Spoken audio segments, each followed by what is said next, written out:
Right, now we've got that off, I can kind of see, don't think the engine has been too happy for a long time, as that is a lot of carbon deposit. Okay, you really can't see number 3 and 4, but well, number 1 and 2. 3 and 4 you can see are a bit filthy, so we're going to clean that out as much as we can. But good news is that manifold is not cast, and the other problem I can see here is cat is actually welded in to the manifold. So if you own one of these and your cat's going bad, you might as well just put a turbo on it.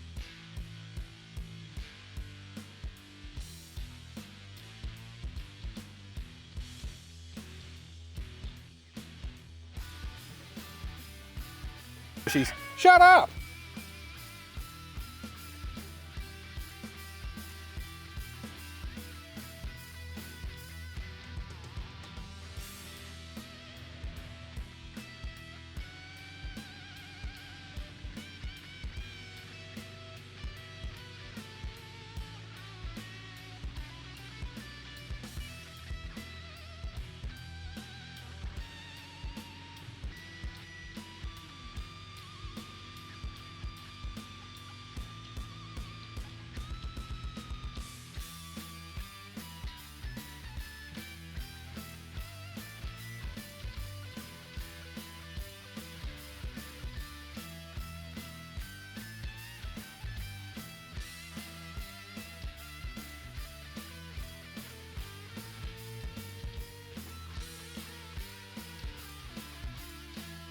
Look at it. Pooing. Eating sugar and pooing.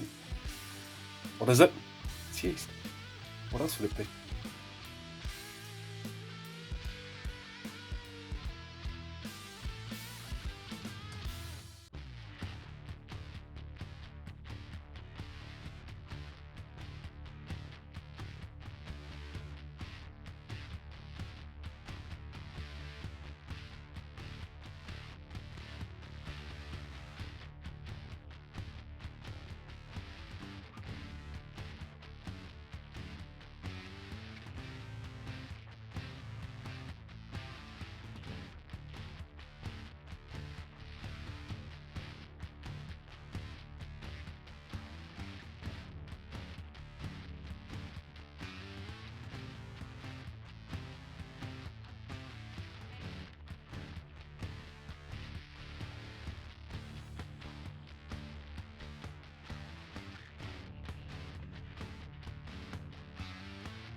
Cool.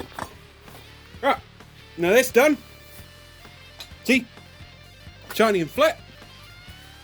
We can now fit this to the car. Well, mostly flat. Hopefully it fits. We can now fit it to the car. Back over here.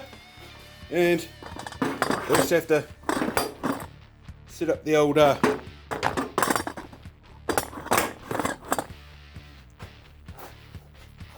3-point camera stand. Hold on. Put that down for a second. Hands. Yay! You can see that now. Cool. So let's chuck this on. Just a couple of bolts just to test fit. Make sure those holes are still clear enough to get over. And that's going to clear there. Oh, smooth.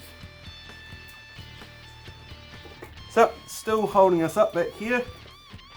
I'm getting nice, even. But we can probably guess that I've warped it. Now, I knew this would happen, hence I took the grinder over it. But, oh, can't lose that. I'm going to get some new ones of those anyway, since I've lost half of them. And half of them were pretty well munted. We can now see if all my hard work making the cutouts and all of that are actually going to work for the bottom bolts. As oh dear, oh no, that works. So we're probably going to have to come along and clean up these threads a bit. As I was saying, going to get a few new nuts, because some of these are actually absolutely destroyed from the removal process, which isn't really a big deal, nothing worth crying over. It's just because they're old and they've been on here for about 20 years.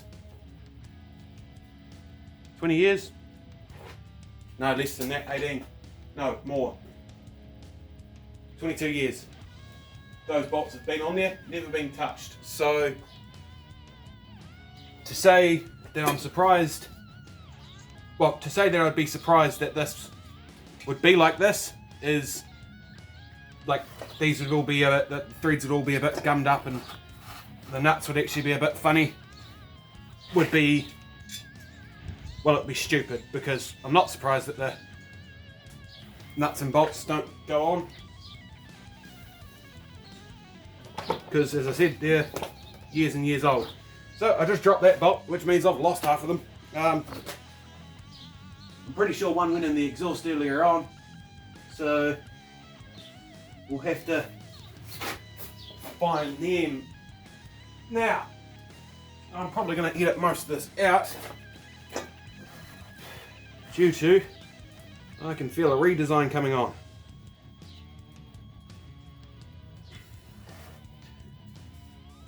Why do I say that? Well,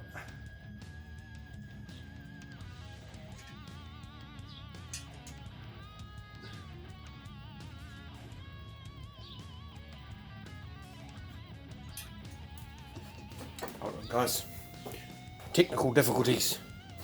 Right guys, what I might do is put the airbox back on properly and connect the battery up and fire it over and see if we can shoot some flames out there. But before I do that, we might as well grab a couple more bolts.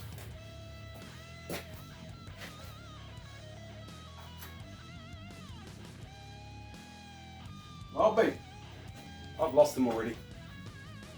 Oh well, oh no, there they are there. Grab some more bolts and we'll chuck our turbo on. Wrong way. So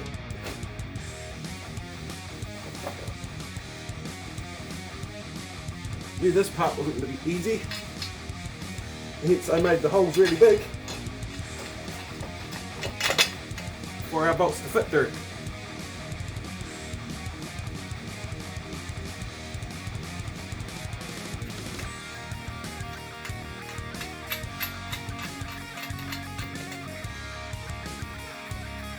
Now I know I'm going to need gaskets and stuff like that, but for now this is just, I guess you call it a dry fit.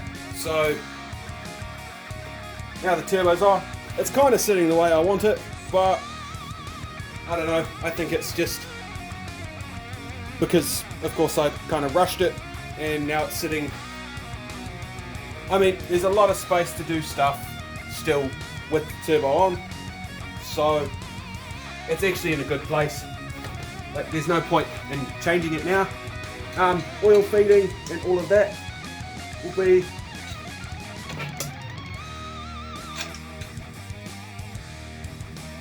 just the same as it would be on any turbo swap D series. So although the oil feed line may have to be longer, but that's not an issue, and where it routes may have to change, once again, that's not an issue. The real big thing from a regular D swap or D turbo is the fact is it's a 13 and not a 16 or an 18 or a 15 even, or a 17 even, which is just weird. Alright, there we go. Now we've got a turbo on it. I mean, it's loose, but it's okay.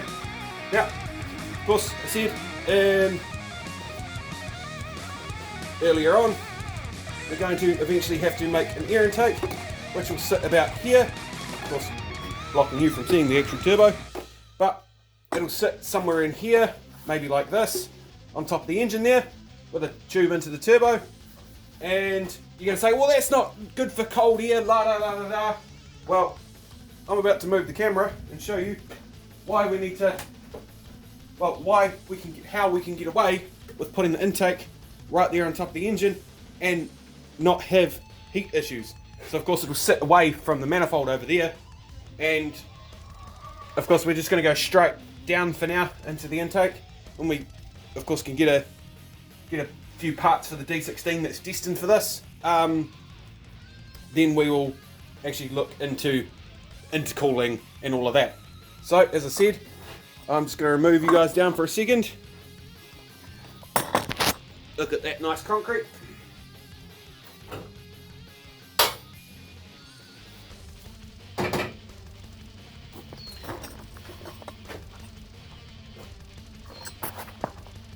Yeah, so you can see the next issue there. No, there's nothing holding it up except for a turbo. Right guys, that's the end of this episode, and as you can see, I'm a very happy man. I got a turbo. No, and of course it's not actually finished. Can't start it and make boost and drive around and do skids and stuff. So next episode, we're actually going to make the intake, the downpipe, and start sorting out other things such as boost lines, O2 sensors, those other things that people seem to gloss over, even before I get to doing the oil lines. Now, what do you mean? Well, I'm going to make sure my intake is in a cold enough area, and my downpipe is away from most melty things before I even attempt to put oil lines in. As if I make my oil lines now and then want to put my intake here or my intercooler here, and my oil line has to take that route, it's kind of all in the one place, and I don't want to have to remove oil lines to service spark plugs. I'd rather just take the intercooler out and leave it at that. So we're going to put all the big pieces in place, and then we'll worry about the little things. Now, some people may go, well, actually you got to worry about the little things first, because all the little things add up to big things. Well, guess what? In this case, big things add up to big things, okay? I can't make an intercooler from scratch. Well, I probably could put mine to it.